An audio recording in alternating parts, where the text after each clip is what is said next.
And you have to prioritize your health over, do I need a $100,000 car or do I need my health? I think, we all prioritize putting money into our 401ks for retirement and not thinking about putting money into ourselves, because otherwise my retirement is going to be miserable. And hopefully the goal being that you never want to retire because you feel good, you feel active, and you want to be productive. I really think the number of people I see come to my office driving their $100,000 car in, and I mention a supplement that's expensive, like, oh, I'm not doing that.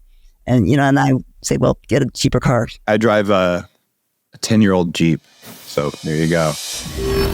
You're listening to The Human Upgrade with Dave Asprey. You're listening to The Human Upgrade with Dave Asprey. Today's episode, we're going to talk about longevity, which is actually why I started the biohacking movement. I was so frustrated that no one besides me who was under 30 would come to an anti-aging education group in Palo Alto, California, 2 minutes from Google's headquarters. I said, well, we need to find some words that tie together control of your own biology. And when you're young, you want power, you want energy, you want attractiveness. And then in middle age, you want longevity. And actually not even longevity. In middle age, you want extended energy. And as you start realizing, okay, there's some aging stuff happening, then you start wanting longevity. So there's sort of this arc, but it's all the same things. So if you learn to do this when you're 20 years old, you'll just get better grades and have a better career and be calmer and happier and have better relationships and better community because your energy's better. And when you're 70, you're going to like what you look like and feel like. But if you start it when you're 70, you can still get benefits. It's just harder. So I'm like, what do we call these tools? Well, we call them biohacking. And one of the areas of interest for me, two of my books have been about this. It's about fasting. And no, I don't think men or women should fast every single day. In fact, my second fasting book was to correct misperceptions about fasting that happen when people get very excited about something in biohacking and decide they're going to do it every day forever and without regard to outcomes. So there's a fasting mimetic, or a substance that gives your body the effects of fasting, that is a postbiotic. And I wrote about it in Superhuman, my longevity book. It's called Spermidine. And you've heard episodes on it before. So today, I've asked Dr. Elizabeth Yurth to come on the show to talk about the new research in spermidine since the publication of my book and since our last podcast. She's got 30 years of clinical experience in orthopedics, cellular medicine, and regenerative medicine. I reviewed my labs with her, and she just has a great mind for thinking about things. She runs the Boulder Longevity Institute, where she's medical director with a focus on nutrition, hormones, and get this, human enhancement. Are you allowed to say that? Dr. Yurth, how dare you, doctor? So, what do your colleagues say when you say, I'm enhancing humans? Are they down with that, or do they just like kind of snub their noses? That's really why I had to leave my orthopedic practice and start Boulder Longevity Institute, because that didn't go over well. Yeah. The funny thing is, half the doctors who are complaining probably come in the back door after hours asking for treatments because they don't like being fat and tired either. And somehow antibiotics just don't fix it. It's weird. So I do love to hear you say that, and like most of you guys who were probably in the collective and stuff, a lot of us didn't get into this field because it didn't exist, unfortunately, when I was 20. But my kids are in their 20s. Everybody in my office is in their 30s. And what we're trying to do is actually sort of start convincing people in their 20s and 30s, ultimately, that you have to actually start doing this stuff. Then you're right. Anytime you can start doing it is going to be beneficial. But how do we actually reach out? And so those of you guys who are my age or, in their 60s and have kids in their 20s and, work with people, we're trying to engage them. My kids, know a whole lot more about supplements than most of their friends do. And so I'd love to hear you say that. And I think it's one of the things we really have to sort of work on is spreading the message, because as you know, Dave, a lot of us, our followers, our people finally feel poorly, right? And then they come looking for something to make them feel better. And we really do have to start thinking about in our 20s and 30s, what can we do at that point so that we aren't playing, trying to reverse the clock, but we just don't let the clock age as much. So I love to hear you say that. And I think that's one of our goals, that we need to really try and reach that younger population a little bit more. You've got the words. When I was 20, even though I was fat and really unhealthy, I had brain fog, longevity wasn't my jam. It was, I want my brain to work again. It was enhancement, cognitive enhancement. I just want my brain back, my energy back. Sure, I like to lose weight, But when you say human enhancement, I'm like, sign me up, right? And it's the same thing, longevity and enhancement. And that's why longevity is one of the three main pillars of the biohacking movement. And I'm just so excited that now you can have, you with 30 years of experience out there talking about that openly.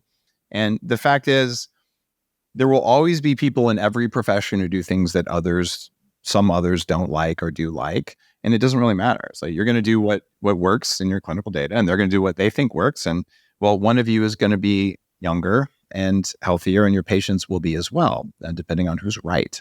And that's why we get to shop to find the care team that we want. And I recommend for listeners, your physician, if they're in the functional world or longevity world, ought to be able to have a detailed conversation with you about spermidine, which is why we're going to share this with you today. I should mention you are on the advisory board at Spermidine Life. I've worked with Spermidine Life because they were the very first spermidine supplement you could get in the US.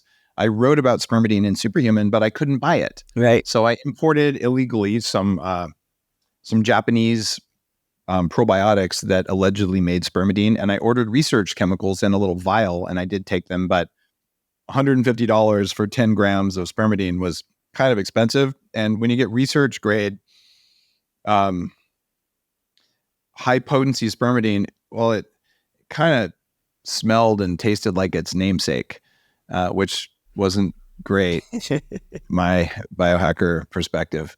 And by the way, guys, if you're listening, you can tell what its namesake is. Anyway, tell me about it. As I know some of our listeners know, but what is spermidine? Where does it come from? And why do we care?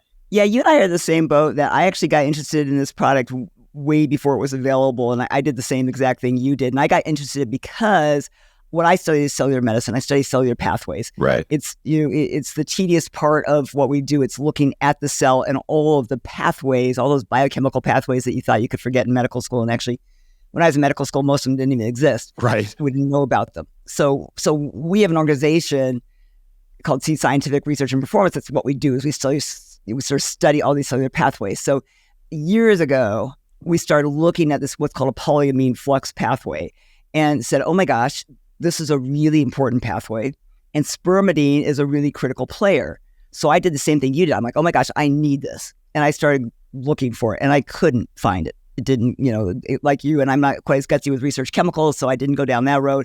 Found some product that had some spermidine in it, but really was sort of stuck. And that's really how I stumbled on. It was funny because I was calling. And this was over a year's period, and I finally, got a hold of somebody who was from, this Austrian company, Longevity Labs, that was trying to actually branch into the US. And they were, number one, astounded that I knew anything about this, because nobody knew anything about it.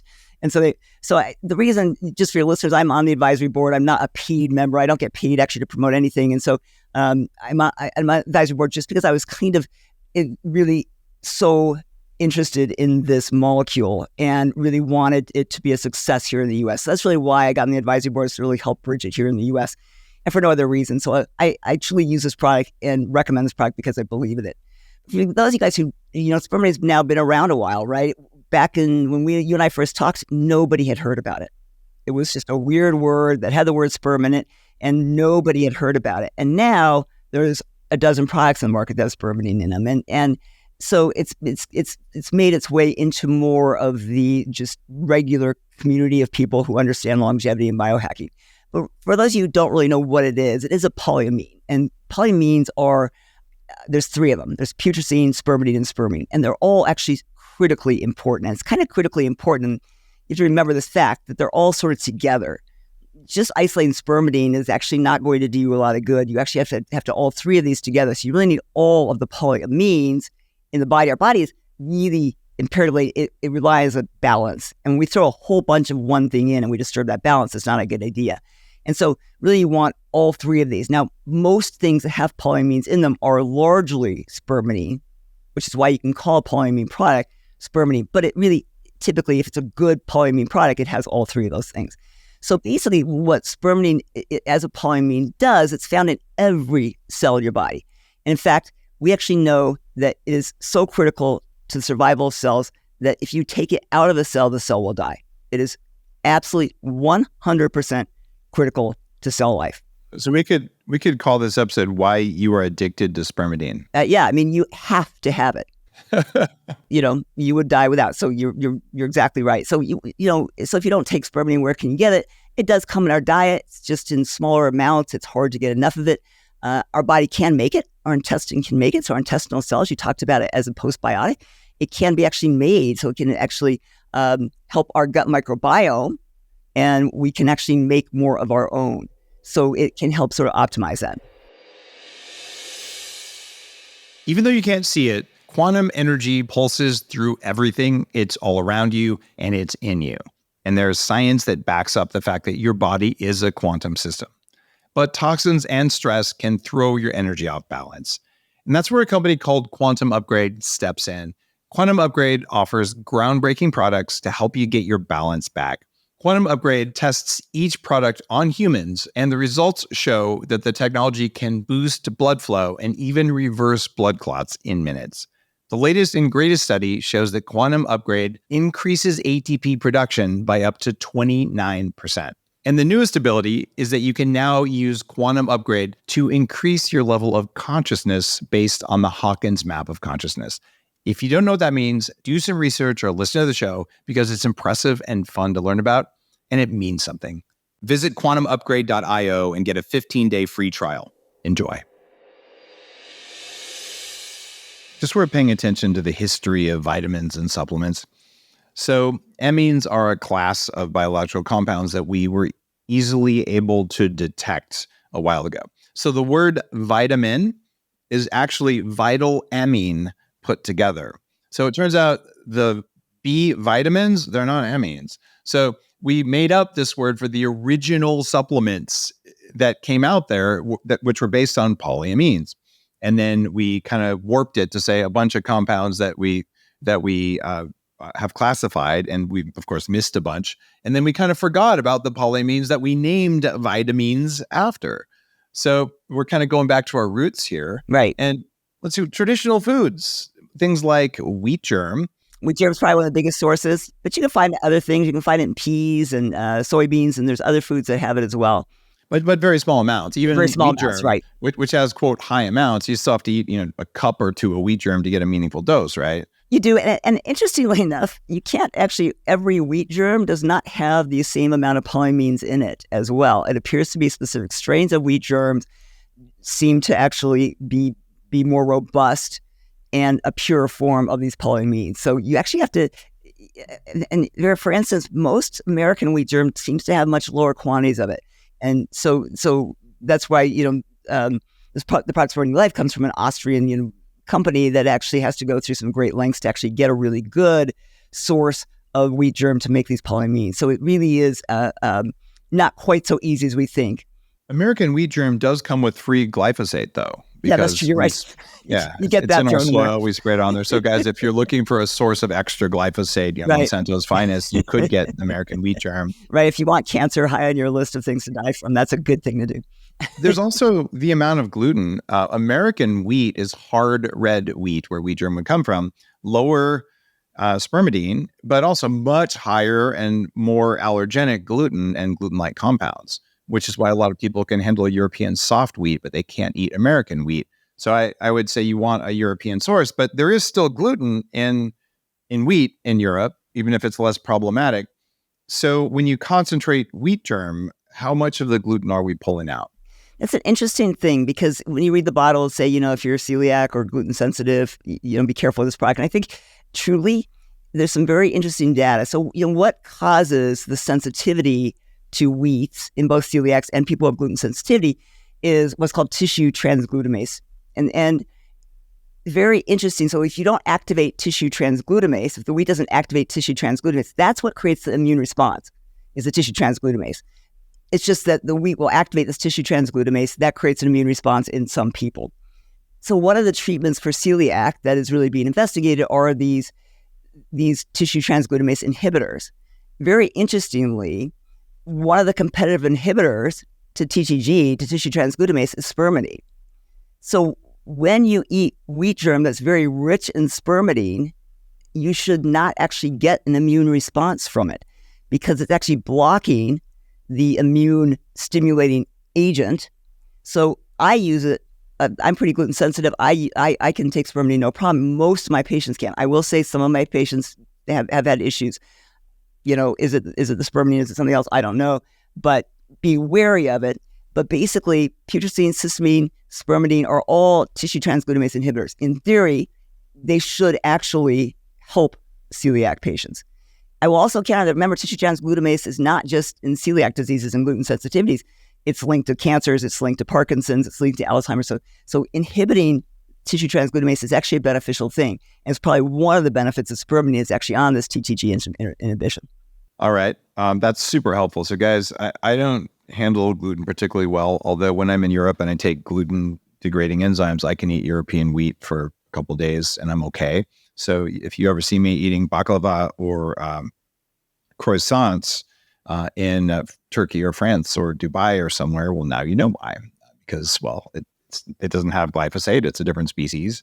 And at least I can handle that. But if you are, the tiniest trace of a whiff of any kind of wheat anywhere on the planet messes with you, then you wouldn't want to use a wheat germ-derived Spermidine, which is the best source of Spermidine that I'm familiar with.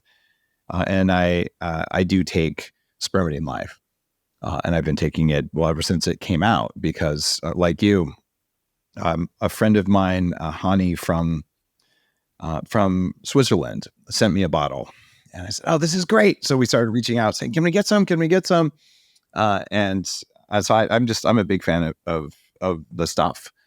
And the research that I published in my book about Spermidine as, one of these new longevity compounds that you couldn't yet buy when the book came out, was the convincing evidence that autophagy is important for longevity.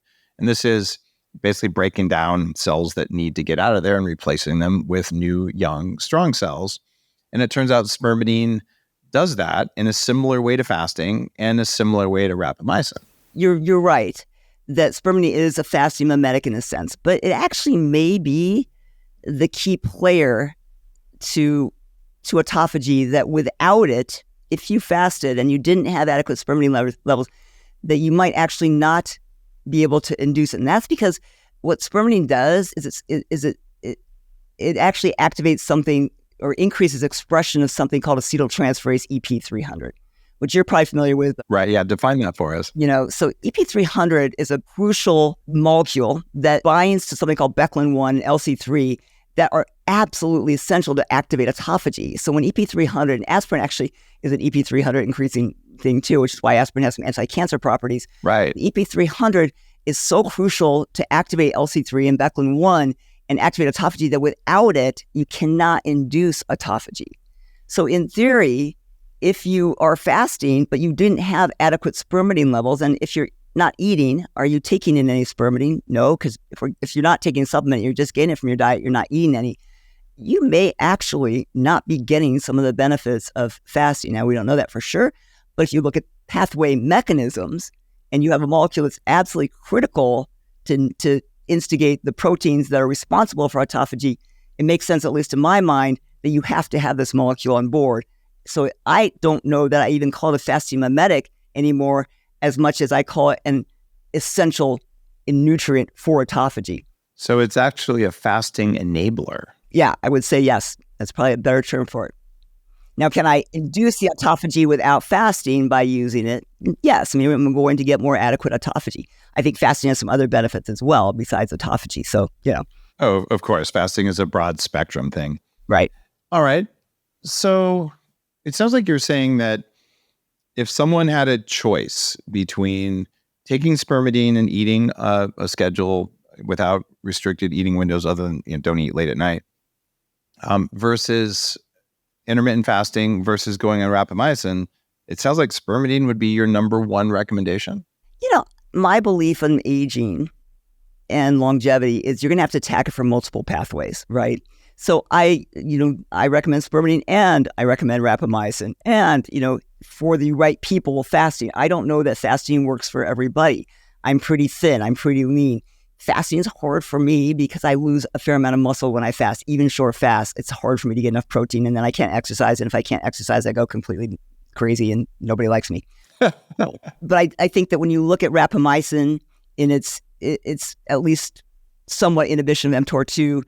That those are pieces that that are another player, and we know that we're not going to find one magical bullet that stops aging. It's going to be attacking it from all of these different realms. Probably only one magic bullet to stop aging is exercise, because it attacks every one of those pathways.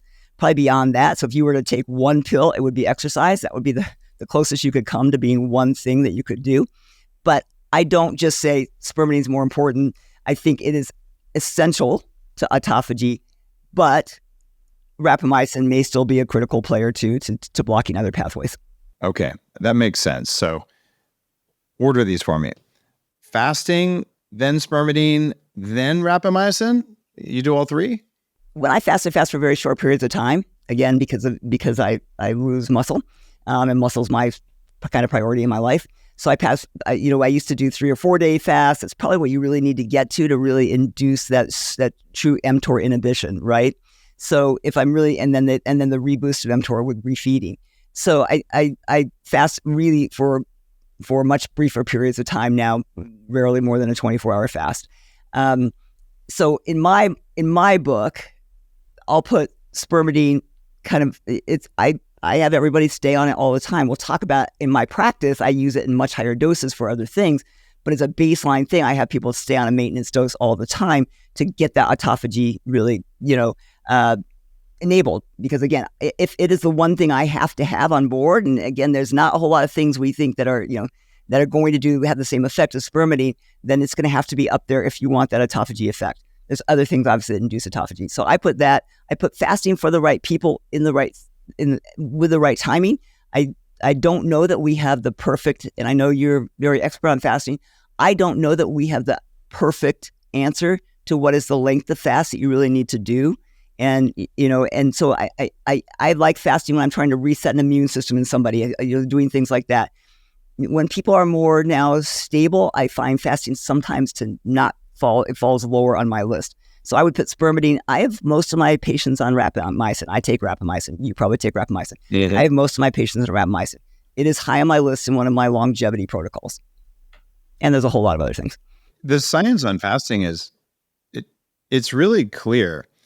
You need to fast exactly as much as your body needs today, given your current state. That's what it really comes down to. There is no fasting window that works for everyone. And if your normal fasting window that works is, I do an 18-hour fast most days, and that's really worked for me. If you do that for 2 years and you fix your metabolism, you might find that you get lean. Right. And that you don't need 18 hours a day. You don't need it as much. Right. That's exactly right. I agree. I used to fast a lot more than I do now, and I find that I don't need the longer fasts anymore to sort of keep my body habitus where I want it. But I will, if I've gotten sick or things like that, sometimes to kind of reset my immune system, or I have an autoimmune disease like you do, with your Lyme and mold issues. Sometimes you get these, you slip back, and I'll do a little fast to try and reboot my immune system. Using it as a tool, just like ketosis, being in unending ketosis or unending overtraining or unending over fasting, all of those in men and women always lead to the same excessive cortisol and depletion. Right. So they're just tools that you can use. But spermidine is one of those tools you can use every day because it doesn't induce those, even though you're getting a lot of different benefits. Right. So for you, what's a maintenance dose of Spermidine Life? Like how many capsules, how many milligrams of Spermidine is that? That's going to depend on who you are. So, one of the big critiques of Spermidine, when everybody's like, okay, Spermidine's the elixir of life, then this article came out, which was then publicized by certain naysayers of everything. And there's, there's these people who get on and they are very big at taking these newest and greatest things and picking them apart. And sometimes it's good, and sometimes maybe just leaning too much on false information or on one article. So a study came out in Germany in April of 2023, and it basically said that when you measured plasma levels of spermidine, when somebody took spermidine, there was no measurable plasma level, and said, obviously, this is a worthless supplement because you can't even get plasma levels of spermidine when you take it. So, all these people are telling you to take a product that you can't even measure in your system above what baseline placebo measures do is not doing you any good. And what they did, however, find was there was high levels of spermine. So spermidine can turn into spermine, and secondarily, spermine can turn back into spermidine. Is spermidine useful or not? So spermidine is useful. So spermidine definitely has some. So spermidine does. So spermidine turns into spermine. Spermidine definitely has some systemic effects, probably more on the gut. So some of its really beneficial effects have to be in the gut, which is why it's probably found in metabolism. Now, the big point they failed to mention here is where is spermidine doing its job? It's not floating around in your plasma, actually. It goes very rapidly into the cell. So it's proteins that pick it up very rapidly into the cell, because inside the cell is where the mechanism we talked about to induce autophagy, that's intracellular. So nobody's measured intracellular levels of spermidine. We know it's getting into you and being metabolized because you see high levels of spermine. So we know it's getting into you. It's not as though it's not doing anything because it's metabolite. There's lots of things we can't measure very well in plasma. It's why when we look at even some of the B vitamins, it's better measured in some of the urine metabolites because those are a better measure of the levels, because these drugs are either rapidly picked up or rapidly metabolized. So I'm a big naysayer of that, and the fact that I think they prove by proving that spermine was in higher levels when you took it. So basically, when you look at that effect, that we have to get spermidine into the cell, and we don't have to have these high plasma levels. What dose is the right level? We're basing a lot of these studies, obviously, on mice, like we do a lot of things. But it appears that at a baseline level, if you're healthy and young and you really are just trying to take this drug to just sort of, or the supplement, to just sort of stay nice and healthy and young, then 1 milligram is probably enough. I much more commonly find that I would recommend a little higher. So spermidine has a spermidine, they have a spermidine extra that's 1.5 milligrams. I very often recommend in even healthy people to go up to that level. I do 4 of the Spermidine Life heavy pills, so that's about 6 milligrams a day. 6 milligrams, right? And that's what I typically recommend too. So honestly, I think more is better. I think we're oftentimes dosing a lot of things, and at a point that probably they are a little underdosed. So I think it's probably a good maintenance dose to maintain good levels if you're a young, healthy person. But if you get sick, if you have a disease state, if you have cardiovascular disease, or you have early cognitive decline or dementia, or you have liver problems or kidney problems, you need more. So in my practice, I'm much more often using a 6 milligram dose. And even in healthy people, I will cycle them on that 6 milligram dose, because I think you truly need a really high dose to massively induce autophagy, right? So can I keep autophagy going? Probably with a small dose, I can sort of keep a stable level. But I think if you really want to get a big clean the house, you need to use a higher dose and maybe do that on a periodic basis. So when I'm treating my patients who have disease states, I'm much more often using the 6 milligram dose. Okay. There's no toxicity even at high doses that's been seen with this. I mean, it's a food. So we really haven't seen toxicity associated with higher doses. And it may well be, and especially like in this study, when they measured spermine levels, more was better, more raised spermine more. So it may well be that you could even take more in people who have more disease states. And we're finding all these different things now that spermidine is helpful for, like liver, like kidney, like brain and heart. I mean, the heart studies are pretty impressive. Hey there, biohacker. Here's some pillow talk for you. When you wake up tomorrow morning, you'll be fully rested with a youthful glow everywhere. But why? It has nothing to do with the fun you might have had the night before, and everything to do with what you lay your head on at night. Yeah, we're talking about your actual pillow. The folks at Envy designed an incredible mulberry silk pillow that supports your head and does unique things for your skin as you get some sleep. Envy uses an incredibly soft silk, and then they infuse it with copper and zinc ions that work in studies to soothe your skin and boost collagen production. The combination of copper and zinc is antimicrobial. It can reduce inflammation and it can promote healing in your skin. If that sounds amazing, look at the science and then upgrade your sleep and your skin health at envypillow.com. Use code DAVE10 at checkout. You said you like to cycle spermidine. Do you recommend that you stop taking it for a day or two, or? What's the cycle look like? So all people take the 1.5 milligrams on a baseline level, and then I will cycle a little bit. I think that you're maybe getting, when you gain to, the question is, when you gain to that 6 milligram dose, do you want to maintain that 6 milligram dose? I think if you're well and you're doing fine, probably you want to cycle lower for a little while and then go back up. Just like you're doing right with your fasts and refeeds, a little bit of let's cycle it higher, induce a little bit of more of an autophagy state, and then cycle it down a little bit. So I do think, and I believe this with a lot of supplements, that you're better off sort of supplementing things up and down, not maintaining doses at the same level all the time of things. I think that just keeps the body more homeostatic, and it keeps these cellular processes more stable. Our body doesn't like when we overload it with one thing. Our cells are really, really, really smart. And we see that a lot in our world, Dave, is that, people are on a whole lot of supplements and they're taking them every day. And you may actually start to overload certain cellular pathways. And that becomes an issue. And I see it. I see one pathway overloaded start to create problems. Yeah.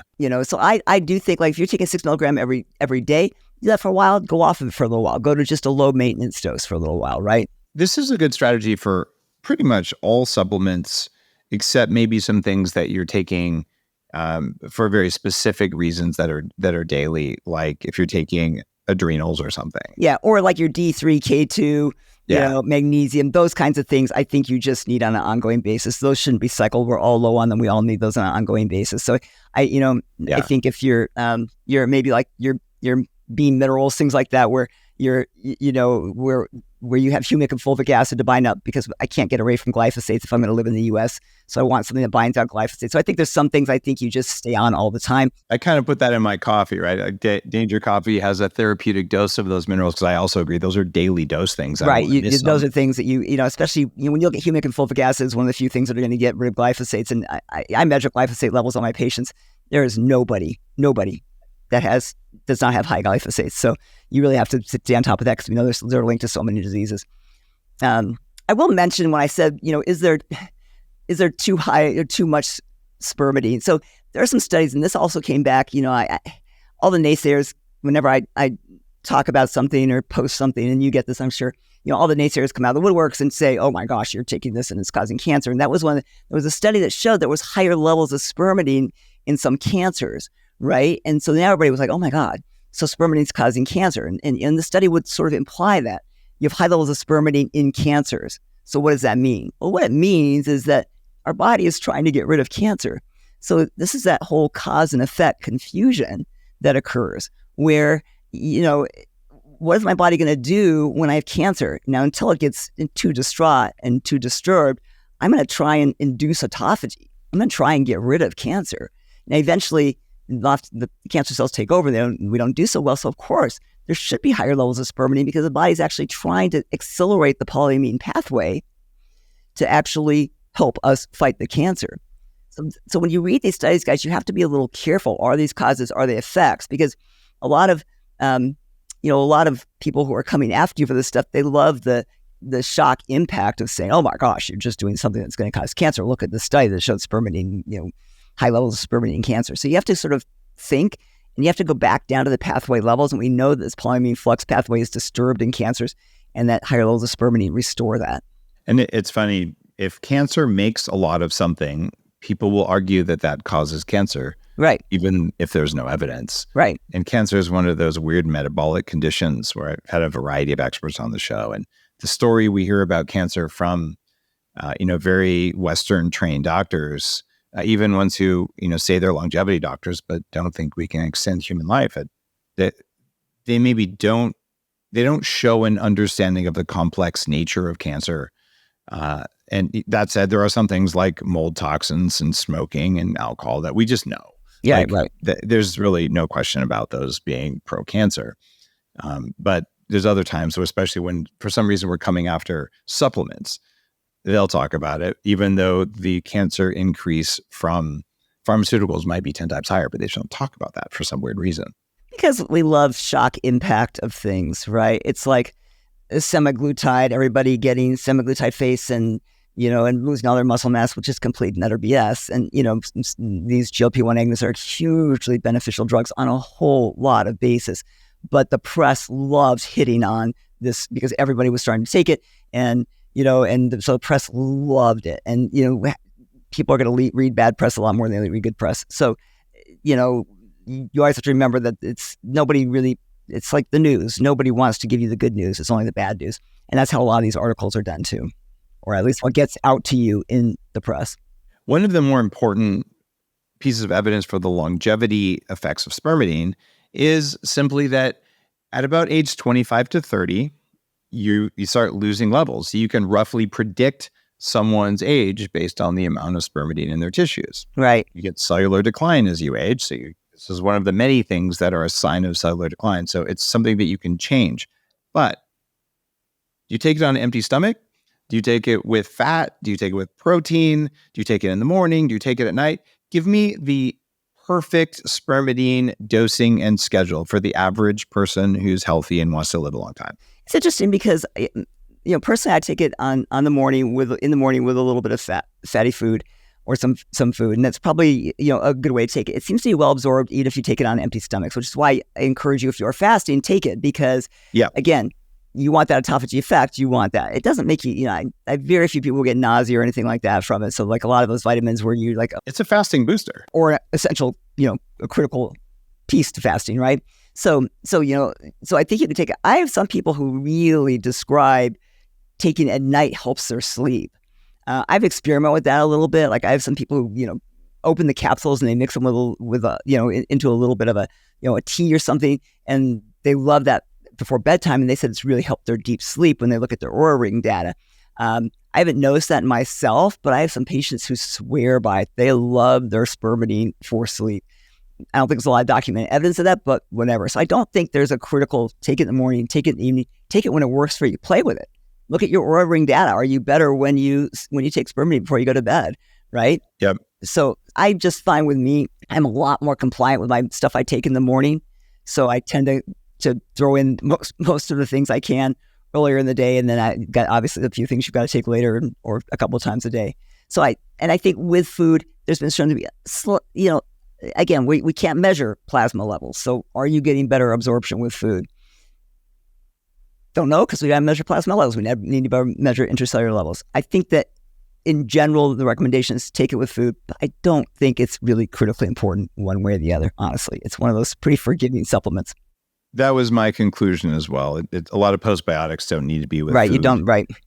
And so I don't notice a difference with or without food. And you talked about the declining levels, with age, and this might be one of the really good. And you're right. We forget that we start aging in our 20s. People always think, "Oh, I'm super young." Really, our decline starts about 25. We start aging pretty darn early, and so when you look, for instance.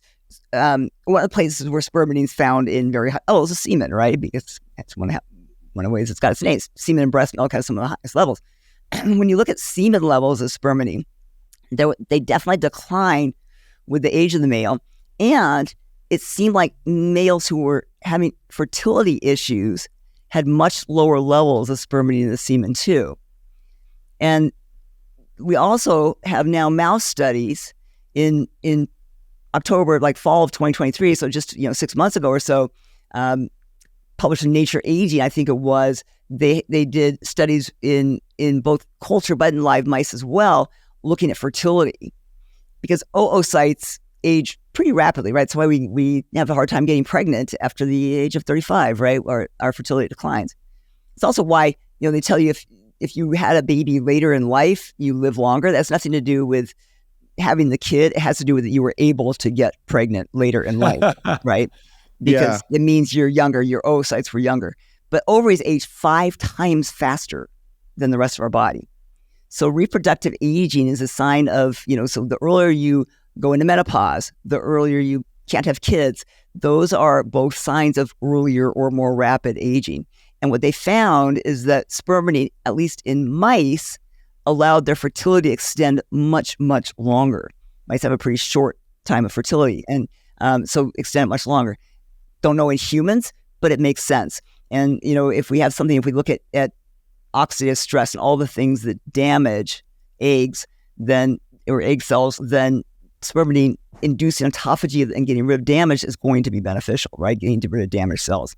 So I think particularly if you're younger and you're thinking of delaying having children, this is probably a really good supplement to take at least at a, maybe a 3 milligram kind of dosing on a regular basis if you want to maintain fertility a little bit longer. Again, we need the human studies. We don't have that. That's true of so many of the things we did. I was just at a huge longevity docs event, sort of the top 100 longevity docs in the world.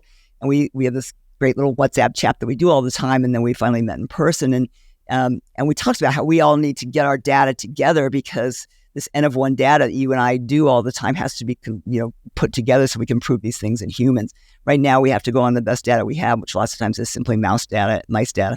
Now, I think we might be in that group. I don't know. Or is that a different group? Nah, it's just docs. It's just docs. Okay, there's a longevity experts. That's a very similar group that I'm in there, and it's all docs except for me.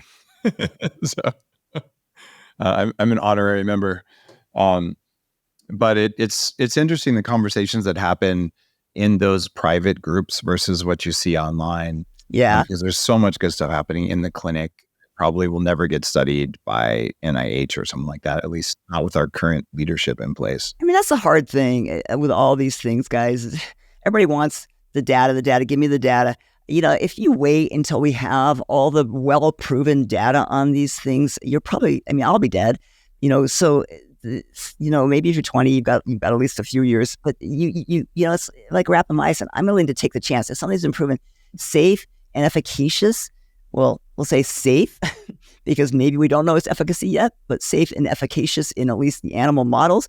And in my mind, in a cellular model, then I'm gonna take it. I mean, I know you think the same way. It's like I'm willing to roll the dice.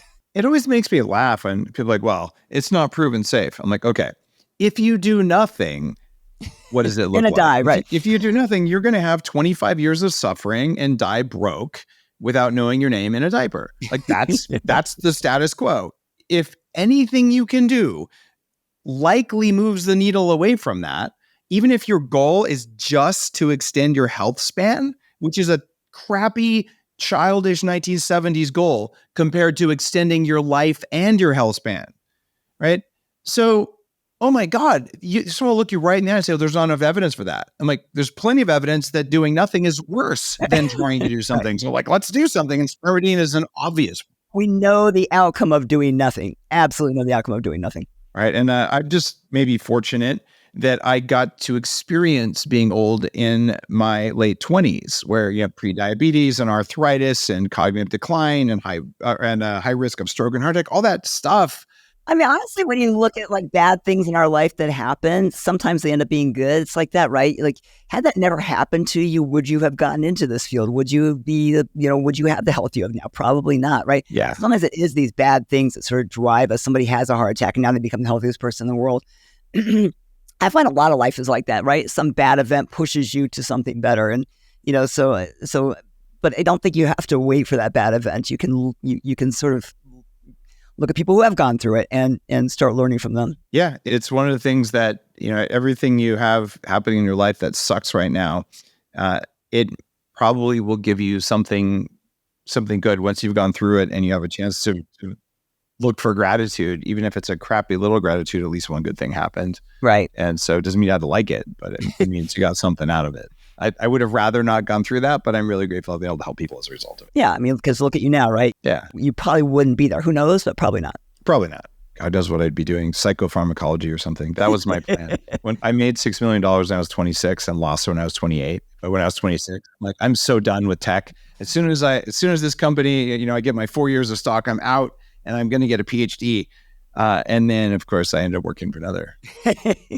Now, there's something about spermidine that we haven't talked about before, even when you were last on the show to talk about this. It was about 250 episodes ago.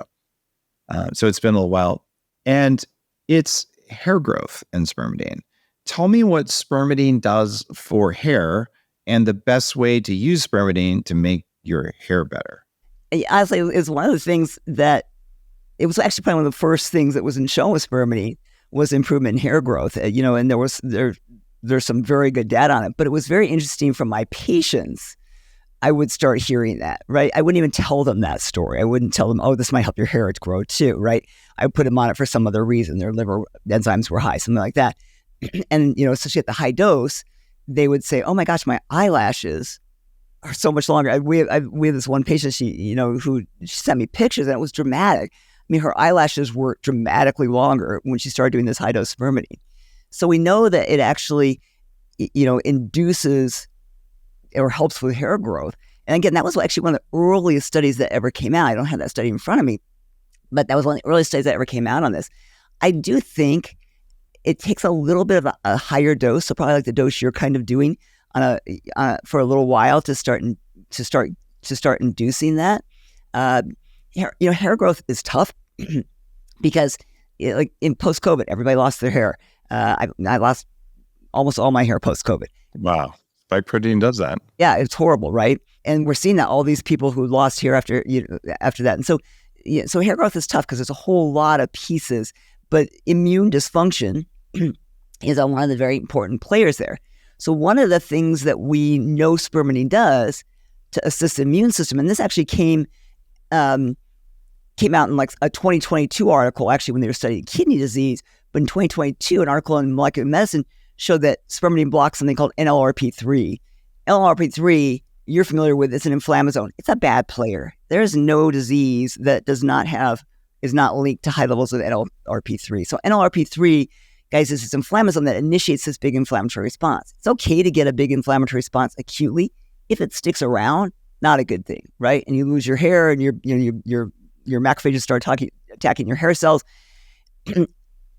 and your joints, and your brain and everything else. So by inhibiting NLRP3, that may be one of the reasons that it's actually helping with the hair growth, is by inhibiting this inflammasome and restoring the immune system so you can actually stop destroying your own hair follicles, and get yourself into a growth phase. There's a lot of other pieces there because spermidine actually strikes from a whole lot of angles there, but that reducing inflammatory state is really important. It's why I love it for joints, honestly. If you look at things that are elevated in arthritis is an immune-mediated disease. It is not a wear and tear disease. It is an immune-mediated disease, whether it's rheumatoid or osteoarthritis. And we know that we have very high levels of these NLRP3 inflammasomes. We know we have very high levels of something called interleukin-1 beta. There's not a lot of interleukin-1 beta blockers on the market, but spermidine does. Spermidine's been shown to lower this inflammatory cytokine. It's a hard one to lower. It's a hard one to lower. IL-6 is easy. Right, IL-6 is easy. TNF-alpha is not hard. We have a lot of products. Lotus naltrexone works well for those, right? Interleukin-1 beta, not so much. I use peptidine polysulfate a lot for that, but spermidine does that, and it lowers this interleukin-1 beta, which is really triggered for kidney disease and for joint disease. So if any of you guys have osteoarthritis, I use high-dose spermidine in my osteoarthritis patients, especially before doing any kind of regenerative procedures on them, to try and get the cells into a much better state by blocking this inflammatory piece.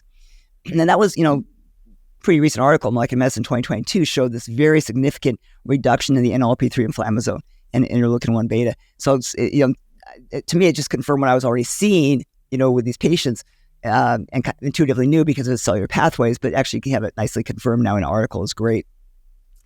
And that's probably one of the reasons it's helpful in cancer too, is by blocking some of this inflammatory state. But that's, that's why it's so useful in kidney disease. I think we forget, kidneys are also, kidney disease I think John Hopkins estimated 50% of people over the age of 60 have kidney dysfunction. 50%. So half of us are walking around with kidney dysfunction. And your doc will look at it and go, oh, well, your glomerular filtration rate 60, it's fine. Well, normal really should be greater than 80 if you have optimal kidney function, right? Yep. It starts to decline. But, we have to make sure that we maintain kidney function because your kidneys are one of your key detox organs, right?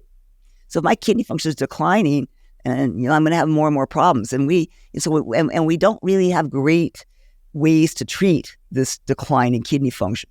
But spermidine has been shown to do that. Yeah.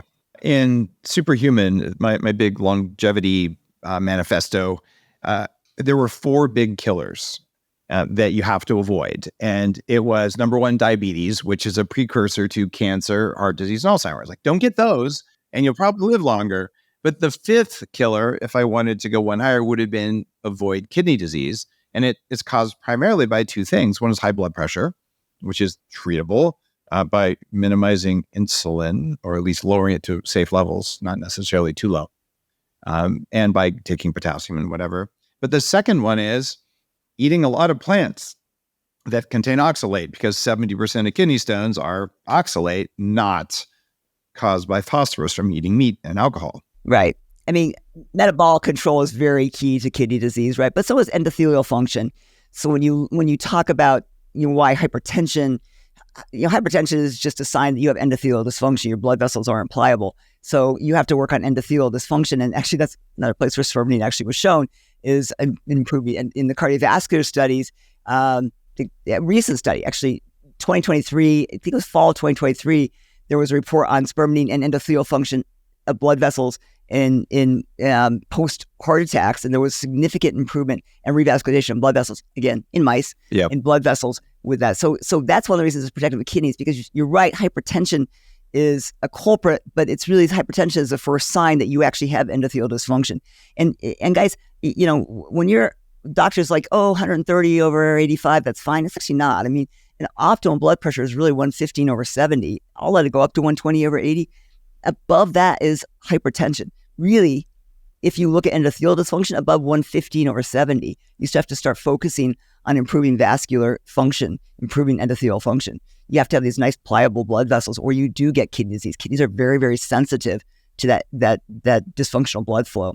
So that's one of the reasons kidney function starts to reduce as we age. And you're right, it's a key player.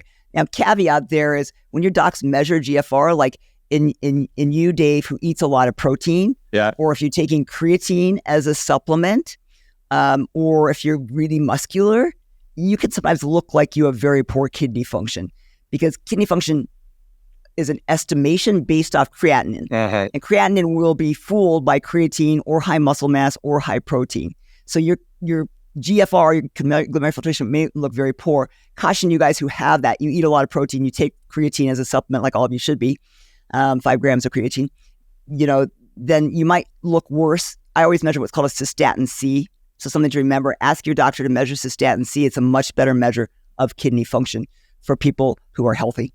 I love it that you said that because their estimates, even people who are on very low carb diets, your cholesterol calculations are horribly wrong. Right. Because they think you're average. And even when they tell you, your kidney function is where it should be for your age, you should be outraged. For your age, right? Don't you hate that? Yeah. What the hell? Like, I'm sorry, I identify as being 30 years old.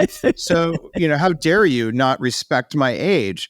Because look, if they're saying you're aging like a normal person, you already failed. Right. And then you're looking at the health span and that like fake longevity stuff where like, you can't extend life, so just work out all the time, which is nonsense. You got to protect your kidneys. So spermidine is a way to do that. And the other thing is Clotho, which we're not going to talk about in this show, but I wrote about that in the book as well. And I'm about to go be one of the first humans to get Clotho gene therapy to raise my Clotho levels. Lucky you.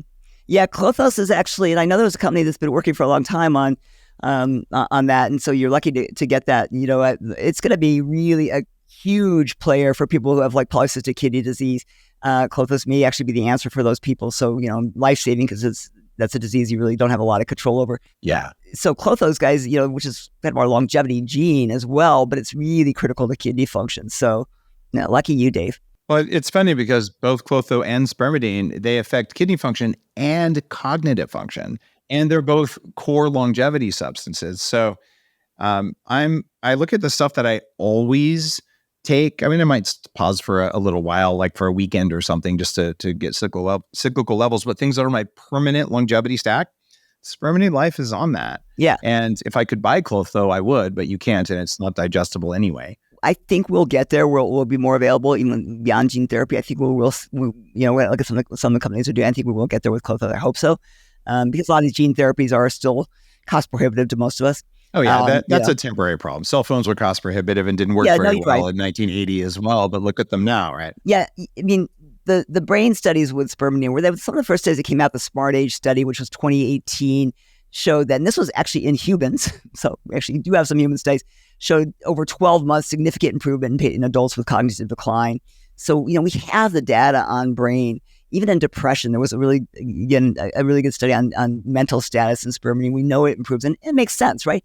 If I'm lowering inflammation, if I'm increasing vascular function, if I am improving autophagy, then my brain function will be better. Really, there's no organ that is not going to be helped by addressing all those factors. So there's going to be a stack of things that we know work for longevity. And at this point, we know enough to say we might have to change the dosing amount and schedule based on who you are and what you do in your state. But these are things you want to keep elevated for the course of your exceptionally long life. One of the things we talked about is there's a stack, right? So how can we address these? And one of the things Spermidine Life recently did is, you guys are all familiar with NAD, right? And it's important because NAD is sort of the currency to make ATP. So a lot of companies now are trying to say, okay, well, how can we maybe attack multiple pathways? So Spermidine recently kind of came out with this product that has other things in it. So it has this interesting compound called ribotril. And ribotril is this compound that is what's called an IKAPA beta kinase. IKAPA beta is really highly linked to the inflammatory cascade. There's a lot of cancer drugs that are IKAPA beta kinase inhibitors. So basically by blocking IKAPA beta kinase, and I use a drug called Lexinox as well for that, you can actually prevent cancers and things like that. But also ribotril has this very interesting effect on phosphodiesterase 4 and 5. And you guys will know PDE5 inhibitors are things like Viagra and Cialis, which are also very linked to longevity, right? Particularly brain. I take microdose Cialis every day because it makes you live longer. Exactly. Right. It's not because you want to be walking around with an erection. It's because you want to live longer. I have my women will go to the pharmacy and fill, Cialis, and the pharmacists are like, but it improves cognitive function. It improves vascular flow. It helps support kidney function. It is a longevity drug. So what they did is they said, okay, well, we'll mix a PDE5 inhibitor. So ribotril acts as a PDE5 inhibitor. Ribotril, it's RIBOTRIL. RIBETRIL. Yeah. That's not a drug I played with, but I will after this. Yeah, I think it's a patented compound. Okay. I think it's found, it's like called mitoactive or something like that, but it's a patented compound, not really. So it's a PDE5 and also a PDE4 inhibitor. So phosphodiesterase 4 inhibitors are really have a lot of research going on in them, and also treating diseases like cancers, autoimmune disease, COPD. So there's a lot of drugs coming to market, really expensive drugs, I will say. Like these are the $20,000 a month drugs that are coming to market as PDE4 inhibitors. So this compound has an effect on the IKAPA beta kinase, the PDE4, the PDE5. They mixed that with spermidine. So now we're attacking all these other pathways. And they mixed it with some nicotinamide. And so a little D-ribose and nicotinamide, with again, nicotinamide being one of your precursors to NAD. Now, where some of these products scare me, and all you guys who love your NAD and all your NAD precursors, right? Here is my 2 cents on that. If your NAD levels, they do drop as you age. Yep. And one of the main reasons for that is because if you've got this bucket of NAD, there's actually a bigger hole in the bucket. So there's enzymes that are depleting the NAD. You have to fix the enzymes, right? You have to fix the enzymes. You have to block the enzymes. Now, one of those is you can use apigenin to fix P38. You can use apigenin to fix. And there's another one that's a little harder, and that's called NNMT. And NNMT is a much worse enzyme to be upregulated, because NNMT is upregulated in cancer, in visceral fat cells, in senescent cells. So you guys who keep pouring NAD into your bucket, and you're old or have cancer, precancer lesions, or you have some visceral fat cells, those guys are stealing all your NAD. So you keep filling the bucket, and they're like, great, we got more, because they just keep accelerating NNMT. There's some peptides that will block it, but they're NNMT, but they're expensive. So we recently worked with a company in Europe to bring over, like spermidine, another compound called 1-MNA. 1-MNA is a really ideal blocker of NNMT. In fact, you could probably use it alone to boost NAD. And the problem with nicotinamide, you saw the study, Dave, where they showed that study that showed high dose nicotinamide, actually even long dosing of nicotinamide, raised cardiovascular risk, right? And that was because it converted to something called 4-pyridone, and 4-pyridone is really bad. Well, 1-MNA, very interestingly, even though it's one of the byproducts of nicotinamide, does not convert. You can't raise 4-pyridine levels with it. It will raise them to just the right level and then get excreted. So 1-MNA is a much safer alternative, and that's why we work so hard, much like spermidine, to get it here to the U.S., that was not very easy. But to get it brought over here to the U.S. so that we could actually have a safer way of replacing NAD. Wow. So I think if you did this product, right, which has your spermidine, it has some nicotinamide in it. It has this ribitol, which looks a very interesting thing, and to block for your PD4, PD5, and ICAPA beta kinase, and then you use a little apigenin and the 1-MNA. I personally just use 1-MNA myself, just as my NAD boost. That you're going to have a really nice stack with just a couple of compounds. So it might be a nice thing to look at, for you guys who are taking a lot of, you're taking this and this and this and this. It might be a nice kind of compound to look at. Beautiful. And that is a supplement, or? It's one of the new spermidine supplements. Okay. That they've come out with. Excellent. And is that from Spermidine Life? Yeah, from Spermidine Life. Okay, cool. So I'll switch to that stuff. Why not? Yeah, it's a little packet, it's a little sachet packet, so it's nice. Oh man, the stupid packets. I don't want any more packets. Guys, I take 180 supplement, actually 156 a day right now. But 156 packets, I would shit. Like there's too much fiber in there. Like, I'm sorry. The problem is it's hard to get like a capsule that has, that stuff in it. So maybe for you it's better to just take your spermidine, take your Cialis, and in my mind, take 1-MNA instead of NAD precursors, because I think the data is becoming more and more compelling about that. But, whatever you want. Otherwise, take your NAD precursors plus 1-MNA. And that might be a way to substitute. Because I agree with you. I literally have, my water bottle, I've just thrown 8,000 packets into it, and now it tastes like shit. So, it's hard for me to drink all day because it's mostly just dust. So I agree with you. It does become a little difficult.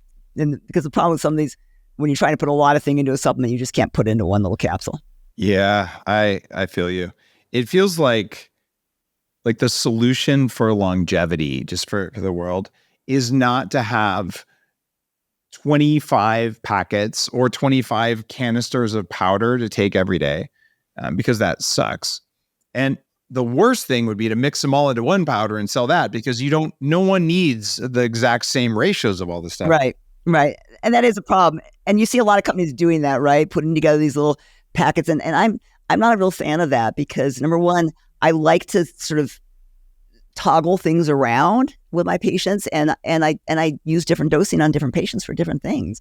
So I am a little more of a fan of, even if it means opening a few more bottles, to actually kind of sometimes separate these things out. But this is for you guys who want kind of a simple approach. I do think this is a very interesting product, and I'm kind of eager about it. We'll come out with pills after this episode. I know that I've harassed lots of companies into taking packets and making pills, including like the urolithin A stuff. I'm like, come on, just give me pills. And here's the thing. Most people think they can only swallow 1 or 2 pills because they never thought about it. Yeah, I can swallow 50 at a time. Yeah, I do 50 at a time. In fact, I kind of shamed Liver King once. I was just teasing, but he's like, anyone who can take more than 20 pills is more manly than me. And I'm like, I just, I pulled my shirt off. I'm like, I'm going to take 40 pills, But it's like, it's a weird flex, is what Brian Johnson says. But guys, if you drank beer in college, it's not that. Just go from 1 to 2, go from 2 to 3. And all of a sudden, like my girlfriend's like, oh my God, I can swallow 8 pills at a time. And it's not even hard. Why did I not know this my whole life? Right. It is funny when you start taking more, because it would take you your entire day to take them all one at a time. So, but I love it that you can go deep on all these topics, because we weren't planning to necessarily go into all these, but you're very well rounded in your knowledge here. And I should have mentioned this earlier, but guys, Spermidine Life is giving you 25% off because you listen to the show, which is a big discount. And thank you, Spermidine Life. Spermidinelife.us, use code Asprey25. So that's a big savings on spermidine. So buy the big pills, because now they're probably the same price as the little pills. Yeah, I would recommend you guys get some of the higher dose ones at least cycle through those occasionally, right? Yeah. Even if your baseline is, unless you're 20 and you just want to maintain fertility for a while and you feel great and your life's perfect, then you could probably get away with the 1 milligram. And I also just want to say this. There are people of all economic brackets listening to the show. I don't have space in my stomach for all the supplements that I could afford. So it turns out all of us have 3 things that control what we're willing to take. There's cost, which is obvious. There's the amount of time and effort it takes to do it, right? How much energy does it take to do it? And the other one is, how much does it suck? So it's time, money, and pain, right? And what that means is that you have to look at, okay, what are the biggest goals for you? And how much pain, how much time, and how much money is available to allocate to those right now? Now, in my 20s, I allocated 20% of my paycheck towards health and wellness because I was so damn sick, right? And it was not easy. In fact, it caused relationship problems with the person I was with in my 20s. And she's like, why do you spend so much money on all this stuff? I'm like, because my brain doesn't work without it. And I'm in pain all the time and things like that. So I just want you to make efficient and intelligent choices and not to feel like you have to do everything. I don't do everything. I just try to know what everything is and then choose the everything I'm willing to do. So 25% off is a good savings if you want to try this. And if you're saying that's not my thing, I want to save money, start with intermittent fasting. Just don't overdo it and you'll get some of the benefits. That's cheap, right? Yeah, or get the discounted bottle, spermidinelife.us, code Asprey25, and take one every 2 days as something to encourage your gut bacteria. Or take it while you're doing a fast so you get that benefit of the autophagy. But I also remind, that's what Dave and I were talking about, is cycling supplements. So if you're like, oh my gosh, this is so expensive, think about cycling things, right? So what I do with my patients who have a fixed income that they can spend on supplements, I go, okay, for a while we're going to do this, and then we're going to do this, and then we're going to do this. So there's not more than maybe 6-7 things at one time, right? You've got your baseline supplements, and then we have, I'll do a month of Spermidine, and I may do a month of this and a month of that. Yeah. And that way it makes it more palatable, less supplements and less money, and it becomes a better way of thinking about it. And not necessarily a bad thing for your body. Like I said, when you over supplement, you can start to create problems. It's like too many antioxidants are horrible for us. We need oxidative stress. So if you're taking a ton of antioxidants and you never stop, you're not doing yourself any good. So think about that. When you're feeling overwhelmed, just say, okay, I can do this for a while, and then I can do this for a while. Right. Such good advice. So if you're saying, I have a budget, that's okay. Everyone has a budget, and doing different things on different days is a way to stretch your dollars a lot. And because I really respect this problem. When I was dealing with the very beginnings of my health problems from mold, I actually worked at Baskin-Robbins, scooping ice cream. And I welded Toyota truck frames. I put auto parts in boxes to help pay for my college. I also started a t-shirt e-commerce company. I did everything. I was scrappy because I didn't have any money. And that's what happens when you're out of money. And you have to prioritize your health over, do I need a $100,000 car or do I need my health? I think, we all prioritize putting money into our 401ks for retirement and not thinking about putting money into ourselves, because otherwise my retirement's going to be miserable, and hopefully the goal being that you never want to retire because you feel good, you feel active, and you want to be productive. So I think that's it. I really think the number of people I see come to my office driving their $100,000 car in, and I mention a supplement that's expensive, like, oh, I'm not doing that. And, and I say, well, get a cheaper car. I drive a 10-year-old Jeep. So there you go. Yeah, that's where you put your money on the health, right? My hyperbaric chamber and my supplements cost more than my car. Yeah. That's just how it Good. is, right? Perfect. I'm also, I need help on how to allocate my own time, energy, and dollars, and just suck on biohacks and supplements. So at the biohacking conference this year, I'm planning to launch a really detailed data-driven AI tool to guide you. If you only have $6, here's what to do. If you have $600, here's what to do. And the weird thing is, your goal is not the same as my goal, is not the same as your partner's goal. We all have slightly different goals. So if we can actually use the data and the tools we have now to guide you to know, what do you really want first? And then how do you get there in the shortest possible time? It makes it so cool, because then you really know where to focus when you go into your doctor. It's like, I took care of my basic minerals and vitamins and all that stuff because I knew what to do, because that's what the data says. And now I need help with the really cool high-end stuff. So it should waste less time and less money for everyone who uses it. So I'm really that's excited. That's really cool. It's like, just tell me what to do. We all want that. Yeah. And I'm happy to do that on this show, but there's 1,200 episodes. Like, have you even heard the last episode with Dr. Yurth? It was awesome. But how much time do you have to listen to this podcast? I don't know. I thank you for listening. But if I can give you everything I know in a chatbot, which I'm doing as part of this, yes, I'm going to do it, because I don't think most people have time to go to medical school like you have and study for 30 years. And it's hard to get a meeting with someone this qualified. So I think this is a necessary tool for biohackers. And I'm so excited to be able to bring this to you guys. And of course, Spermidine Life is going to be right in there because, well, it matters. Perfect. All right. I have one thought for you. So topical spermidine. Topical spermidine. Yeah. This is funny because I had read these articles on topical spermidine back when you and I first finally got spermidine, right? Actually, even before that, when I had these weird little green things I was taking from somewhere I bought. We're so similar. And I had read this article about how much topical spermidine improved collagen function in skin. I'm pretty skinny, so like the hardest thing for me is saggy skin. And so I was like, oh, great. So I just, opened up all my spermidine, I crushed my little things and I put them in my face cream and I started putting on. It was the worst thing. It was like this green mess and, and got all over, made a big green mess over my pillow initially. And at least the other spermidine wasn't green, so that helped. And so now, recently, Young Goose, I left you listed all the company, but it's an incredible company. So Young Goose actually sort of decided, oh, wow, we need spermidine in our products. So they actually made now a great, and it's much, much nicer feeling. It has a tiny bit of green tinge, but not much.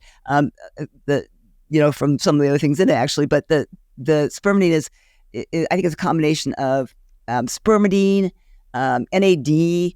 NAD topically is great, and copper peptides. Copper peptides amazing for skin, right? GHK copper peptide is a major longevity compound. Major longevity, both sub-Q injections, but also topically or for wound healing, things like that. And so they mixed copper peptides, a little bit of resveratrol, and they made a face cream out of it.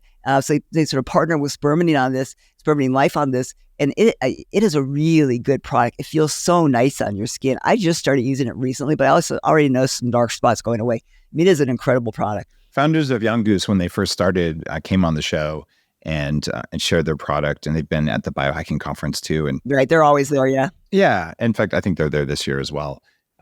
By the way, guys, it's coming up here just in a short period of time, biohackingconference.com. And I love seeing collaboration between different brands where like you have a great ingredient. And no, that's cool, right? When you see these different companies actually getting together. Yeah.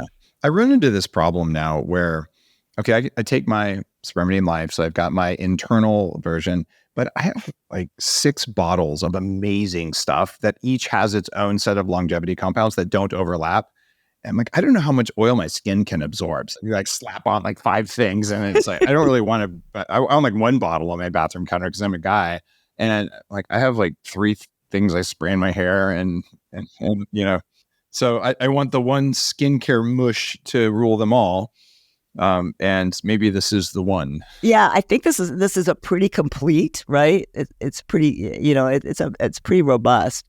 At least again, you could do this one day, something else, but I think it's a pretty robust product. I think they did a really nice job with this product. I mean, I love that company anyway, but this product I really like because it was a little bit with their products. That's like, there was like 8 of them, when you're doing their whole regimen. Yeah. So this is kind of a nice catch-all for those of you guys who want a simplified routine. I think it looks like a nice catch-all of everything. That makes sense. One thing that doesn't get appreciated enough in the world is that topical absorption oftentimes is the same as intravenous absorption and way better than swallowing it. So I don't know the systemic effects of spermidine, but some peptides are so powerful that getting them on your skin in the right formula trumps even an injection. GHK copper is like that, right? High enough dose. I don't know what kind of dosing they have in this product, but GHK copper, lots of times when I have somebody who doesn't want to give themselves injections, because GHK copper is so important to longevity too, I'll just have them use a lot topically.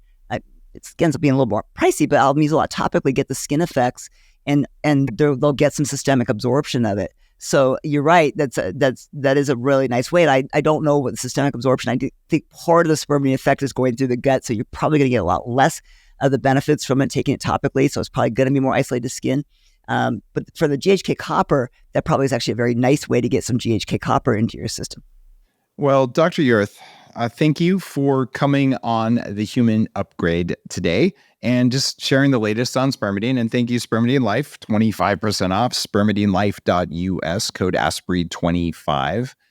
Totally respectable savings. And guys, it's a foundational longevity supplement, and the evidence is very strong for that, which is why it's on here, why Dr. Yurth is on here, and why you are here. So thank you for listening. I will see you at the Biohacking Conference or online. Thanks, guys.